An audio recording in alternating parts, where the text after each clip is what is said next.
Yep, we're starting apparently. So today, we did that bit last time. Oh, we did. The constant clapping. So today, Right. I forgot about that. Today, I don't know how we're starting, but hopefully we'll finish at some point. We are on episode 4 of the Advent podcast. Correct. Yep. Well, this is the week of love. Love. Love. Love. Bumpa love. No. Welcome to the Advent podcast. I'm Pastor Kurt. And I am Jake. All you need is love. Wah, wah, wah, wah, wah. All you need. Okay, never mind. We're just going to keep We going. are never starting this thing. Welcome to the Advent podcast. I'm Pastor Kurt. And I'm Jake, and I'm not sure how I'm going to edit all of our 4 takes. We're leaving these all in. This is going to be great. Thank you for suffering through however long that was with our ridiculous intros.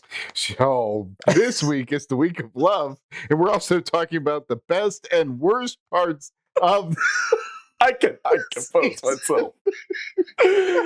Whew, big breath. Okay. Goodness. Okay. Yes. What the best traditions of the season, right? That's what he said, I think, through my laughter. That's what we're doing. Goodness. Okay, so we're gonna cut away here for a second so I can take some breaths and figure out how we're gonna go somewhere and make this productive. So here is Holly, Tara, and Emily talking about their favorite and least favorite Christmas traditions. Hi, I'm Tara Tilley, one of the church ladies. I'm Holly Kessler, the other church lady. And I'm Emily Mayer, the Children's Ministry Director. And we're here to discuss our favorite and least favorite Christmas traditions. I don't know that I have a least favorite tradition. Like, we love Christmas at my house and do all the things, so it would be hard to come up with a least favorite. I think my Tradition. least favorite growing up, the only thing I could think of is that my dad was really big on the Christmas Story, and he would put it on that 24-hour run, you know, the loop. Oh, Ralphie and Randy. Yeah.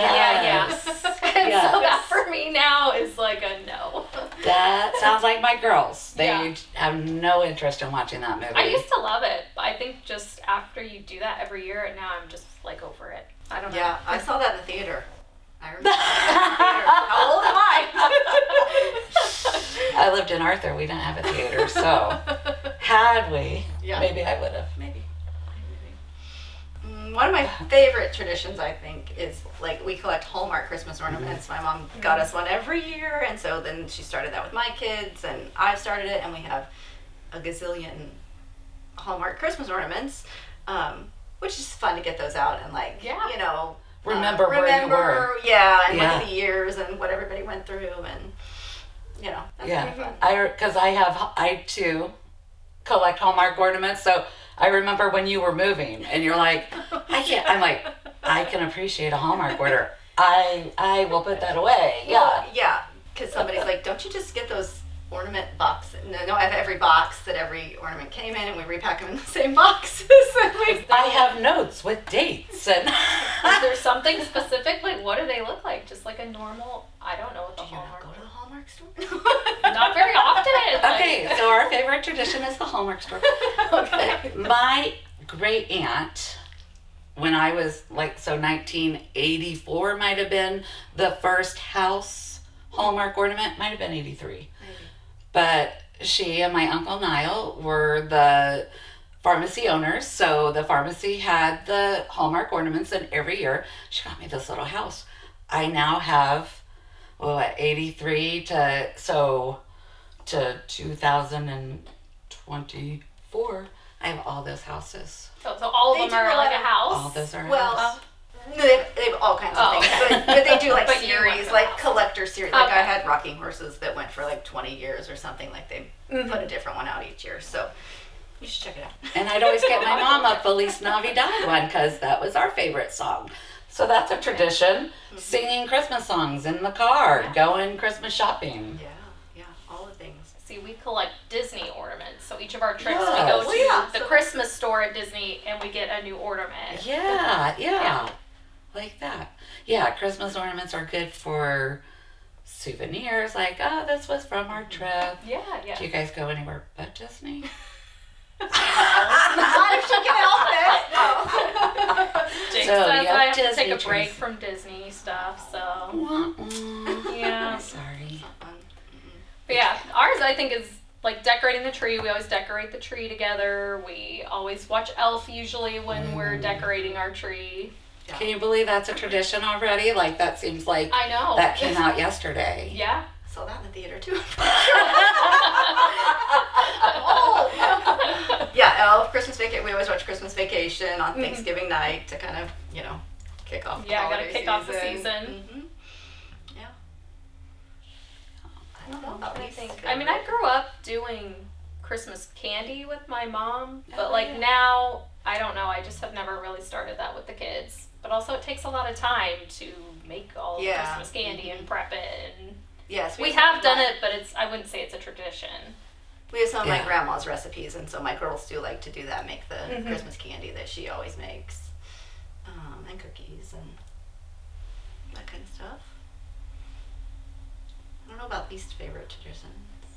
I guess that it's a lot of work. Yeah. That's what my children like to point out. It is a lot of work. Like, that's takes a lot of Wrapping time. a tradition because I don't enjoy wrapping. Yeah, wrappings. A lot. I would say that's a tradition, yeah. I used to love it. I used to like do the homemade tags and all that stuff, and now it's just. I do like it, but it's time consuming. It is. Sometimes Yeah, it's all you don't about have to- survival at the holidays. I would agree. Yeah. Do either of you guys go out to look at lights? Oh, that's a great one. Yeah. I feel like a Yes. lot of people Yes. do that. Mm-hmm. Yeah. Go to Frankfurt. So Yes. if you don't know, great places to go. Frankfurt TCP Park. Is that what they Something call it? Yay, Some- right? Yeah, It's got some letters in it, Yes, but it's it does. fantastic. It is. Frankfurt Park. Yeah. You'll get it. Get there early though because Yeah. it can get a big line. Do not wait till the week before Christmas. Go this weekend. Yep. And then they used to have one in Kokomo at Love Park, but I they don't were think I've been to that. that was neat. But I heard that had ended. And There's one at then the Fairgrounds now in Indy. I mean, that's I've not never that done far. that Yeah, we haven't Okay. done that, but I've heard it's really because good. you can buy a fast pass Oh. at the Speedway. No, where'd No, you say? she said No, the at the Fairgrounds. I Yeah, know they they do one at decorated Speedway that. too. Do they? Okay. Yeah. Yeah. Where do you guys go for Christmas lights? Comment below. That's right. Well, girls, I think this has been fun. I hope we've been enlightening. Yep. Have a Merry Christmas, everyone. Bye. All right, welcome back. Hey, Yes. that was fun. Yes, and we got our deep breathing in, We so got we're ourselves- better now. Yes. I'm serious now. No, he's not. Very serious. So we got? I feel like we've been starting with our favorites Favorite or our tradition. best tradition, Right. right? So, And just generally speaking, on these, it's hard to narrow it down to one. right. So just moving forward, I have like multiple each Go time ahead. for the All most right. part. So, So best traditions. There's a couple, like I said. Every year we get our Christmas tree on Black Friday. okay. So I'm officially calling that part of the season. Yeah. Right? So we go somewhere and we cut it down. You do Um, your cutter. We're a cutter. You, Yep. you cut. So we cut it down and then we bring it back, and then later in the day we decorate it, and then we put on Elf. That's our Yep. decorating Christmas tree movie. But with that, it always turns into a Mayer family staple. Ever since when I was young, we would have a popcorn dinner night. Okay. Usually at least once a week. Usually when I was growing up, it was on Sundays, which I now understand why it was on Sundays. Uh-huh. When you're at church all day, you don't want to cook. I want to cook. So we would we would make a bunch of popcorn, and we would have a bunch of snacky foods and fruits and desserty stuff, chips, whatever, all this stuff. And then that would be your dinner. So we'd pop a movie on. We'd have our popcorn Mhm. and our snacks for our dinner. And that was, I remember going back, my parents did it. And so now that is a staple in our house. And so ever since Halloween was over, that first Sunday or whenever we did it, the next time after that, we've been watching Christmas movies. So that is part of our tradition is going through and watching a lot of the Christmas movies. First, it was all of the Home Alones. Okay. Do you know how many Home Alones there are? Are there 4 now? There are 6. I'm pretty sure there's 6.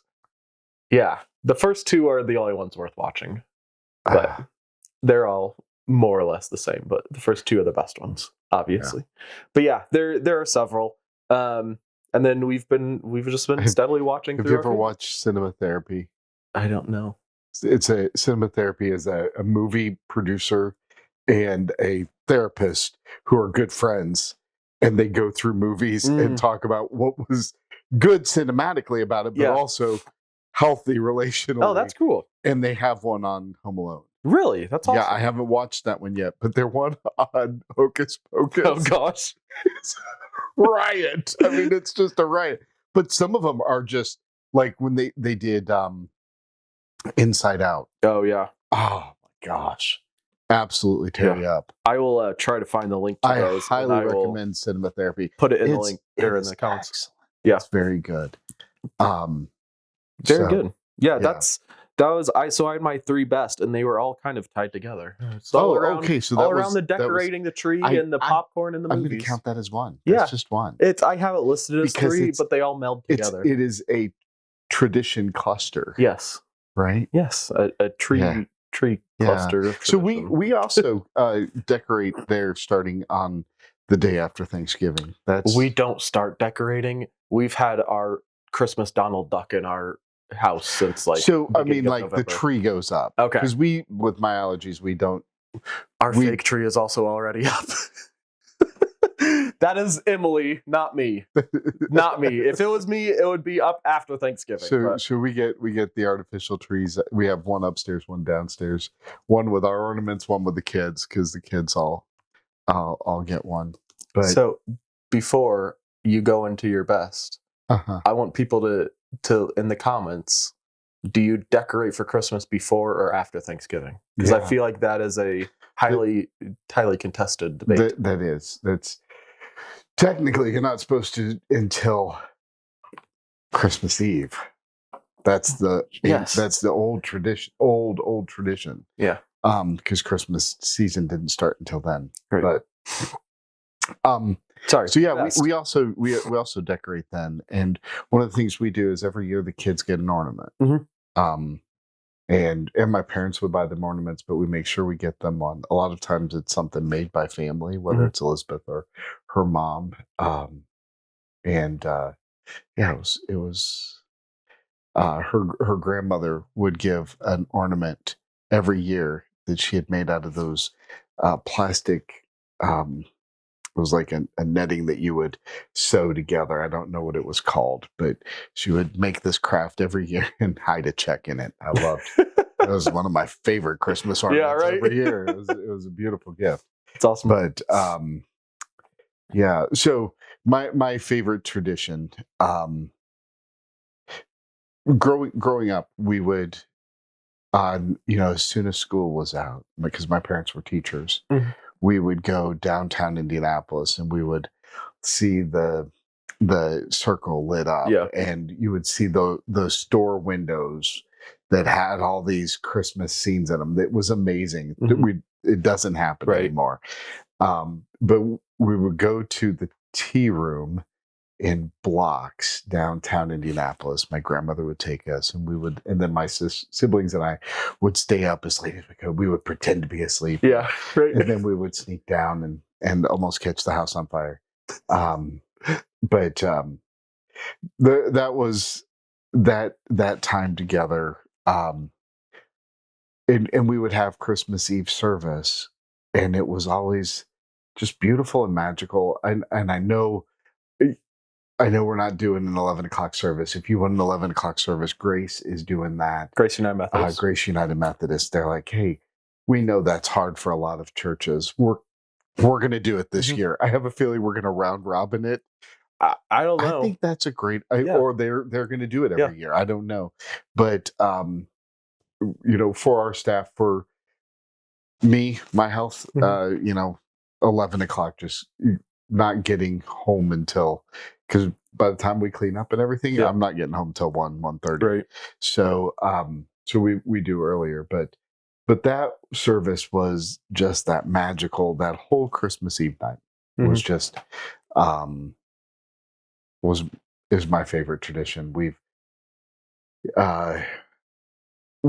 continued some of that with our kids.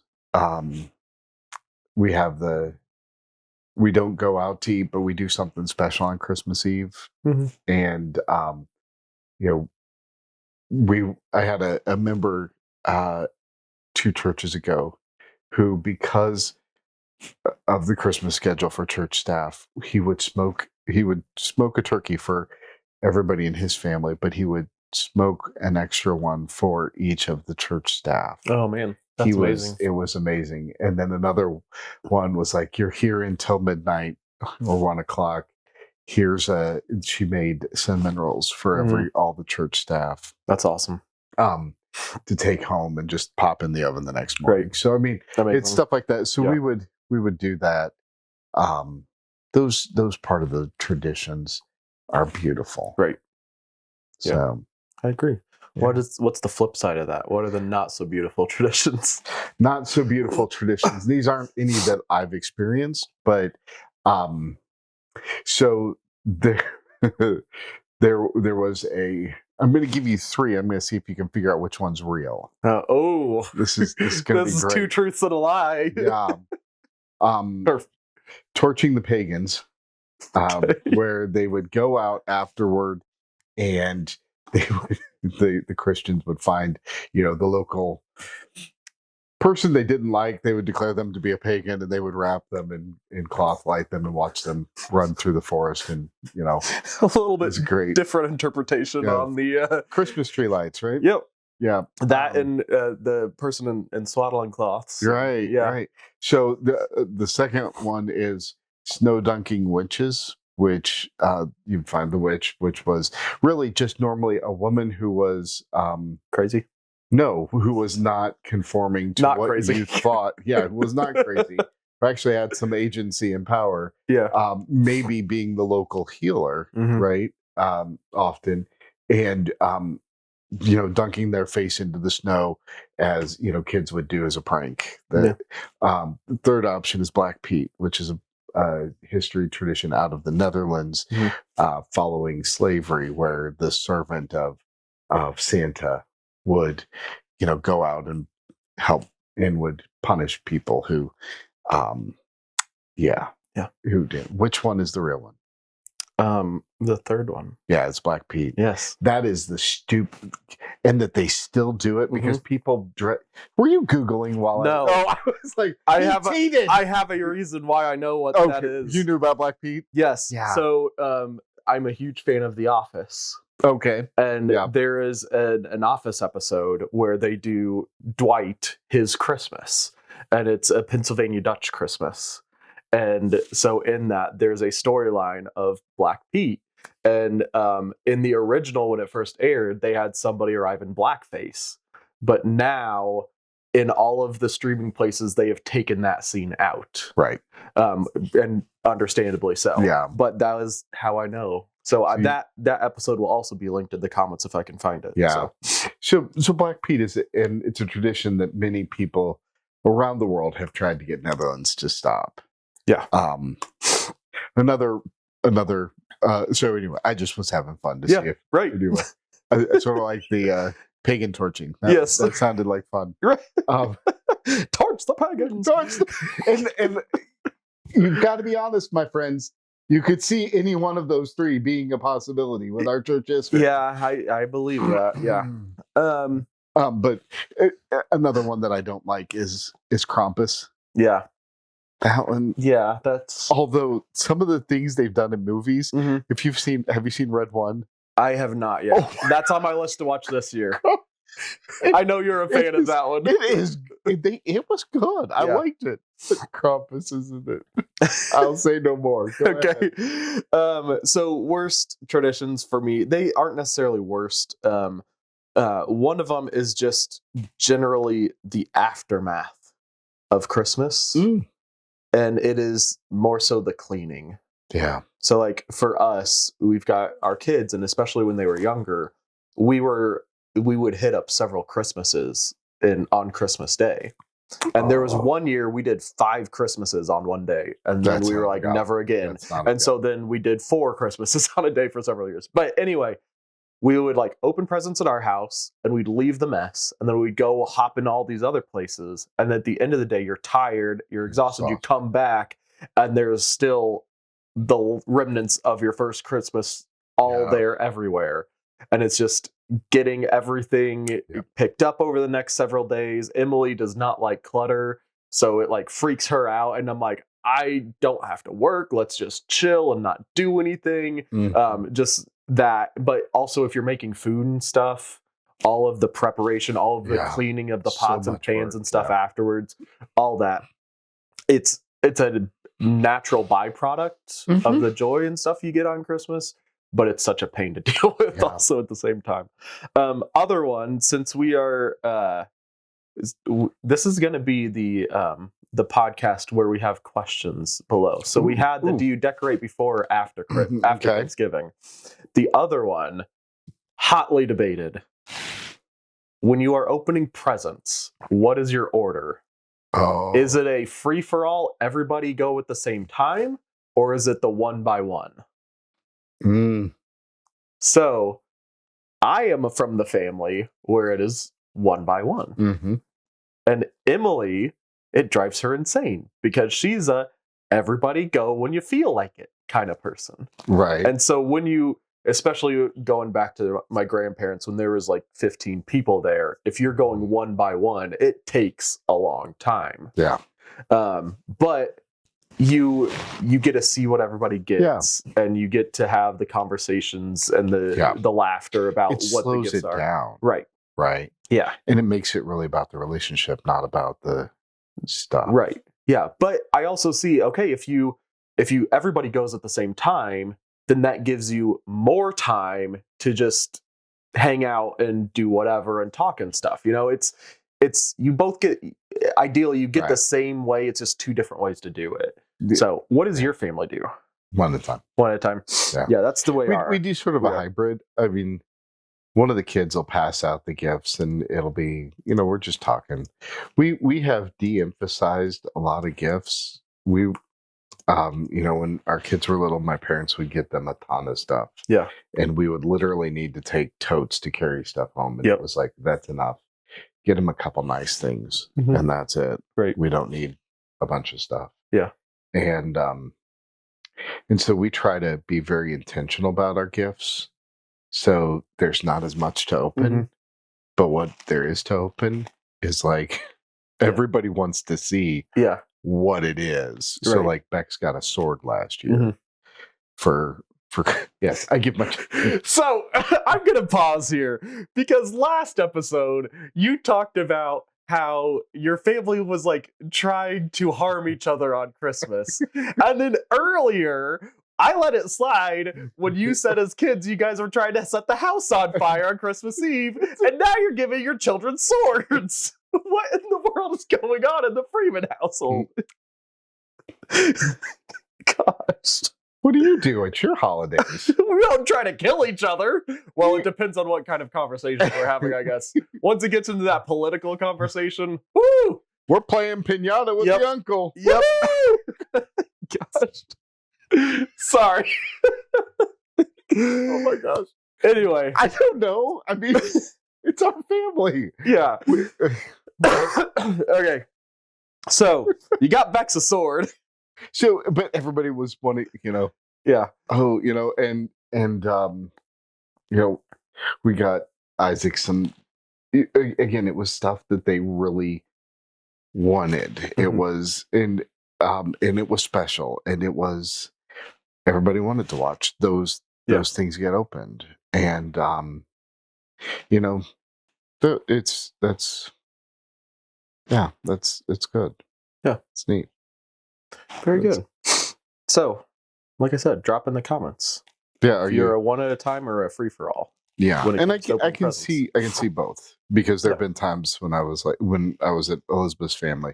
My family is a little smaller. We didn't do a lot of things with grandparents, And so when we were together with the rest of our family, it was it was just us, really, And so when I went to Elizabeth's and there's like 30 people around, and it's like, oh God, Yeah.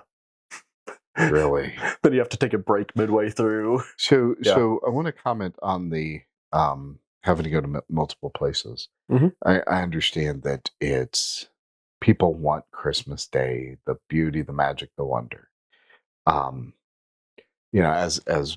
As a pastoral family, we get through to Christmas and we're exhausted. Yeah. And so for the first couple of years of our marriage, we would go other places, but we were after trying to be at both on one day. Mhm. We did that 1 year, but mine weren't all in the same town. Right. It was south side of Indy, Toledo, or Michigan. Yeah, that's real hard. It really was impossible. Yeah. We tried. We said no more. Yeah. And there was an expectation from both of our families that we would be there. Mhm. I remember one year at Easter, my mom saying, we were in Sealyville, which is by Terre Haute, there on the south side of Indy. It was an 1.5 to 2 hour drive. Can you be at Easter lunch by noon? No. Nope. Not happening. Not at all. Mm-hmm. And, Elizabeth's family in Ohio doing the Easter beer hunt. Are you going to be here this year for the Easter beer hunt? No, we're not, because I've got a gig. I mean, this is so. I know for me, there's professional reasons why it's difficult. Mm-hmm. But what I want to share with you is, if going to all these places is exhausting, we have made December 25th the focus. Mm-hmm. But one of the best things my family did was when we moved my siblings getting together to a weekend earlier in December. Yeah. We had our conference, our district wanted to do, did a Christmas party last year, like the Friday before Christmas. With a bunch of pastors.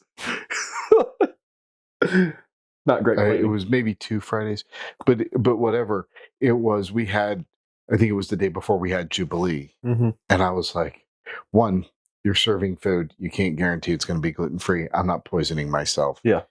The day before, a week before Christmas. Yeah. 2. Adding another thing to the calendar. And so, like with our Lafayette area churches, we were talking about, wouldn't it be great to get our churches together? We don't want to get for something related to the holiday. And I was like, Epiphany, January 6th. Mm-hmm. It's after all of this. And so, we're looking at January 11th, but now we're changing to doing Lenten breakfasts together. Great. Fine. Yeah. But anyway, the important thing is getting together intentionally to celebrate one another, not that it all happens on the same day. Right. Your health, your emotional stability, your mental health, your physical health is more important than getting it all in on one day. Right. And so how do you negotiate that with family? And I think stepping into the theme of this week, which is love, if you love the people who you are getting together with, and especially if they love you like how you truly should love your family, then they will be willing and able to adjust the rules and the traditions of has to be on Christmas and things. So that you can all be together still. And if you did that, so like one year, I don't remember how old Bex was, probably 3 or 4. We got together with my parents, my brother and his wife and his son, and my sister and her 2 kids and her husband. And we're all there. And we spent like 6 or 7 hours together. Mm-hmm. We had tried to do that on Christmas. We would have had an hour. Yeah. That's it. Right. That's all I would have had. And you don't get the good quality time. And I remember it was Uncle Kenny was heading heading out. And he was like, and he said to Bex, I'm heading to the door. And Bex said, there's the door. You know, it's right there. I can see it. It's so close. You know, they were 3. They didn't know. Yeah, right. They didn't know why everybody just busted out laughing, right? There's the door. You know, that's awesome. Yeah, it's great. Yes. So this Sunday we're talking about love. Yeah, because at the core of all of this, where there is hope, there is love. Where there is joy, there is love. Where there is peace, there is love. Where there is Christ, there is love. Mm-hmm. Love is the central focus of the gospel. And, you know, we say it over and over and over and over again.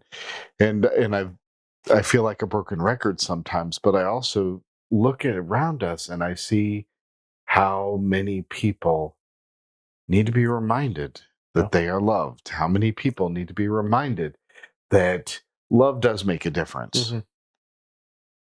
So we will continue to focus, emphasize, and promote that love is the most important thing. Because it's something we always need to be constantly working on too, because we don't always get it right. And that is one of the pieces. Okay, yes, ideally I want to love everybody. I want to show everybody that I love and care for them. But there are times I fail at that. Yeah. And so I need to take this season and realize that it all boils down to love. And what can I do to love others? But where am I also failing at loving people? Right. And look in a mirror and say, I need to be doing this better too. Yeah. It is hard because the world changes and people change and people experience things differently. And we experience ourselves differently. Yeah. And so sometimes what feels loving in one situation really isn't in another. Right. So you got to continue to evaluate and continue to develop and continue to grow. What does love look like in this situation? And so we're going to be covering the story of Joseph hearing the news. So you got to put it in context that in the order of the story, Mary has the angelic visitation, what's called the Annunciation. Mary's going to have a baby. She hears this. She says, I'm Lord's servant. May it be done to me as you have said. And then she goes and stays with her cousin Elizabeth until John the Baptizer is born. She stays 3 months. She comes home and is showing. Yeah. She's in the end of her first trimester. And Joseph goes, haven't seen you in 3 months. Something's amiss. I have questions. Yeah. And so he has to weigh love and righteousness. Tzedakah, the righteousness of God. And he's here in this difficult situation of being a loving and a righteous person. There's a psalm where it talks about righteousness and peace kiss each other. I love that image. I think it's Psalm 85, 89, 85, 85. And 85. You know, mercy and truth come together, righteousness and peace kiss each other. And this image of these two aspects of God, which can be in tension, because sometimes doing the right thing, the righteous thing, what is righteous in this situation would be exposing her shame. This was, when we read the law and the Torah, like we've just come out of, right? Yeah. In the Bible, through the Bible. Mm-hmm. And when you read the law, it says, you see this person, you need to die. They need to die.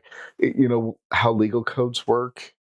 This is the extent of the punishment. It could be up to this. Yeah. He could do a whole slew of things. He could ignore it. He could marry her. He could take her in. He could, shame her. He could, have her stoned at the outside the city.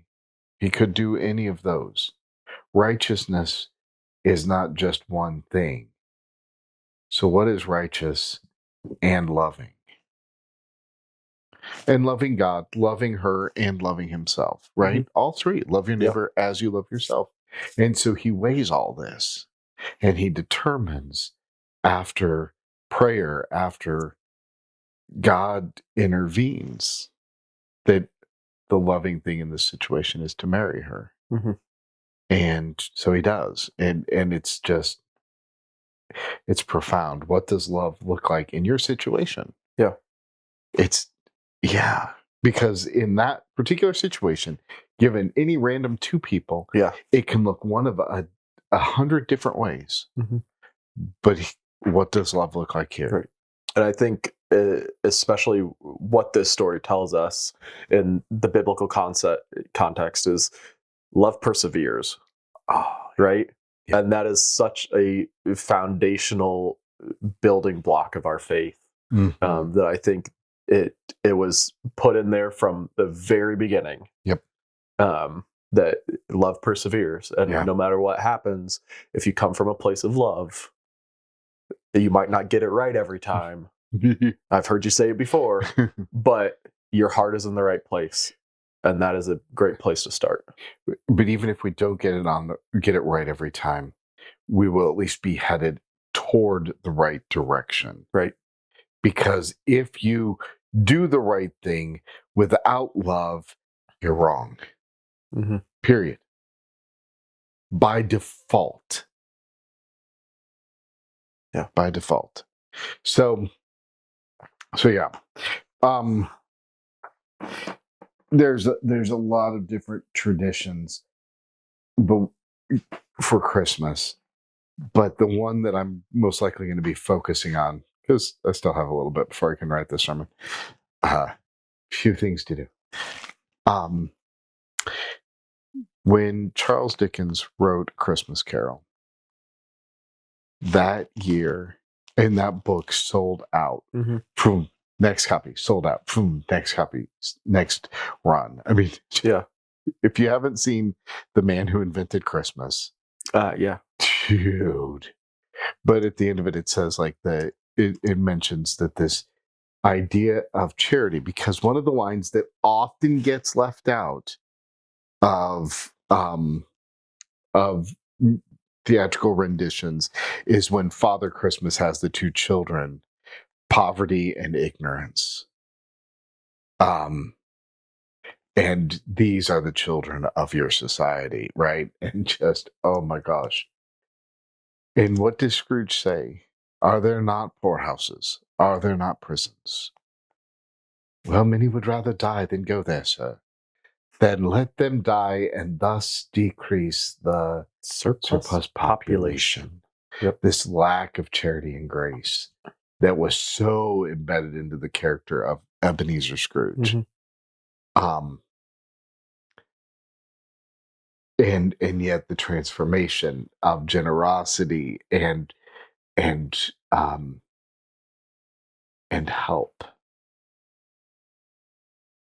Charity after that book was released increased exponentially in England. And what is love? Love is not looking at the immigrant or the stranger and saying, you're not us, so we don't care. It is feeding the hungry. It is clothing the naked. It is caring for the stranger. It is welcoming the refugee. Because in the story that we celebrate of little 8-pound, 6-ounce baby Jesus, within 2 years, that little baby Jesus family is fleeing for their lives and are refugees in Egypt. And so a few years ago, there was conversation about the way we're treating immigrants in our country. And, if Jesus came today, mom would most likely be Maria and dad Jose. And we would have them in a detention facility because they're illegals, right? And God didn't make illegals. All God's children are God's children. And if we're going to be a people of love, we cannot participate in that kind of behavior. Mhm. We have to be a people who speak truth and love. And the prophetic call is to speak truth to power in love. All of them need to be there. Yeah. So this is some of what we'll be talking about. What are traditions we need to let go of? And then that night on the 21st is longest night. Right. Which is one of the ways we express our love for God and our neighbor and ourselves by recognizing that sometimes this season is difficult. Yeah.